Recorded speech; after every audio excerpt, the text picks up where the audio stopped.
Welcome back, everybody, to Greatness in the Deep. I got a very important message for you today. Stay with us.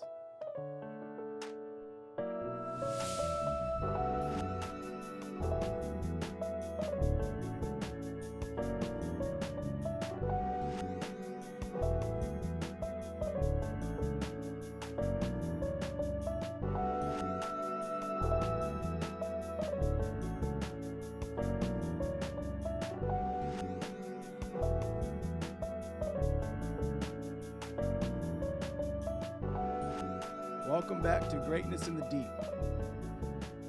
I got an important message for you today. It's for everybody. I want to talk to you about the first things. The first things.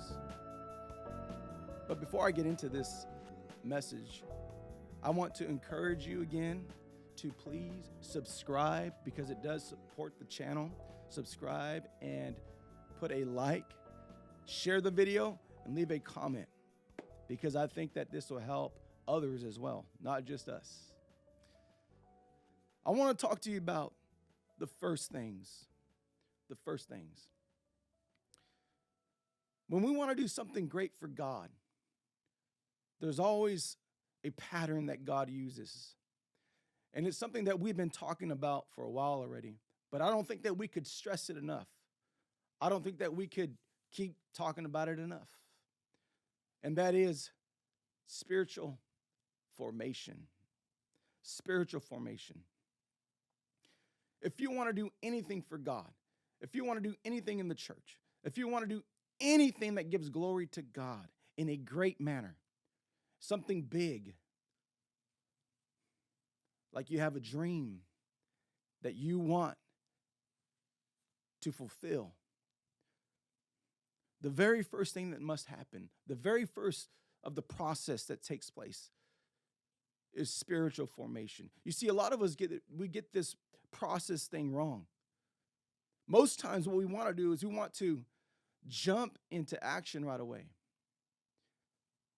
You see, I've been living for God for a while already, and I've seen a lot of people have big dreams and want to do great things. And they feel called, and they feel like they have purpose for their dream. And I'm with them on that. And then they jump right away into action. I mean, there was no preparation. There was no spiritual formation. They just did what they felt right away. They just jumped in. The problem with that is that there is a principle in life. The principle in life for all things is you have to get your spirit formed. You gotta get deep into the subject that you are trying to get into. The thing that you're trying to actualize. You have to master that subject, master the field that you feel called to do. The field that you feel called, the field that brings you joy. It brings you happiness. It brings you great joy every time you do it, because you're good at it.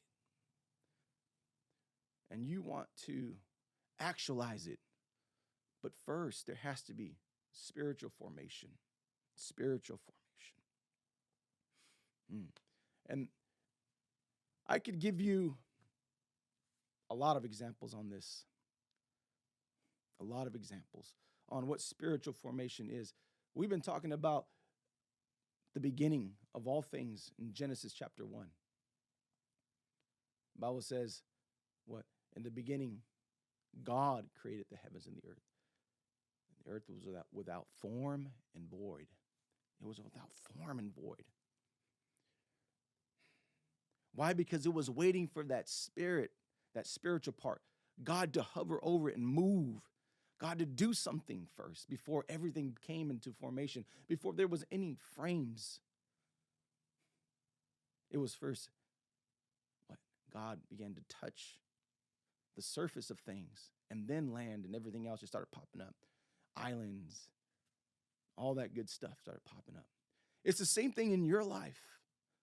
If you want things to pop up in your life, if you want things to be actualized, God has to do something first. You have to allow him to. That's why prayer is important. Prayer is important because you are what? You are molding yourself. You're doing something on the inside of your being.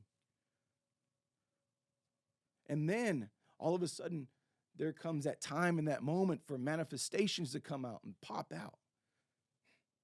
You're actualizing this thing. Quick structures, I want you to know that quick structures, they never last. If you want to build a building, if you want to build a coliseum, if you want to build a stadium for you to do something in, it takes years, right? It takes preparation. Why? Because everybody's work is going to be tried by the fire. Your work can be wood, hay, and stubble. We don't want wood, hay, and stubble. It burns and it goes down into ashes. But what we want is that gold. We want gold. Our hearts have to be tried. Spiritual formation, when you think about it, it includes testing and trials. There's going to be tests. There's going to be trials that come your way, young person. But what does James say about testing and trials? James says to it, count it all joy. Why? Because when it comes to joy, when it comes to testing and trials, you count it joy because it's the trying of your faith that worketh patience. The trying of your faith, they work at patience. Why? Because things take years to actualize. Like I mentioned, building that coliseum, building that church building, building a house, it takes time. It doesn't come overnight. So, as you're being tried and your faith is being tested, it's building patience in you, in your inner man. And then you get those dreams and you get those visions and you're able to hold on to something. You're holding on to that thing, that promise that God has given you, that dream. You're holding on because you see yourself in the future. And no matter what comes your way, I mean, it's going to be a fight. You're going to get hit. You're going to get knocked over.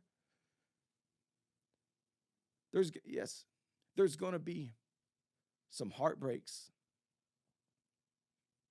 There's going to be some sorrows. But your purpose is worth it. What you are called to do is worth it. Because you see yourself in the future of what God is doing and what he's going to do. You see the end work. When you look at Jesus, the life of Jesus, it took some 30 years of his life for him to actually actualize. For him to actually, get into action and do those miracles and those signs and those wonders that he performed and raising people from the dead and healing the sick. It didn't come overnight.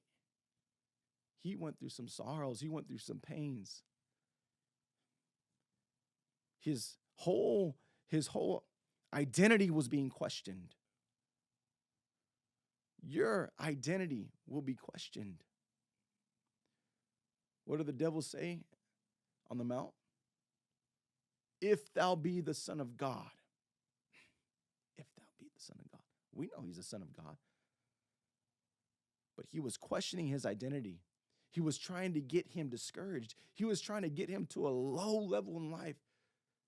He was trying to get his emotions. He was trying to bring him down. Young person, this world they would do whatever they can to bring you down. They will do whatever they can to destroy you. Because the enemy manifests himself in this world. And he will try to destroy you. But God is on your side. Through every trial, yes, you'll be questioned. Through every trial, he'll throw discouragement. But God is on your side. Stay patient and keep dreaming.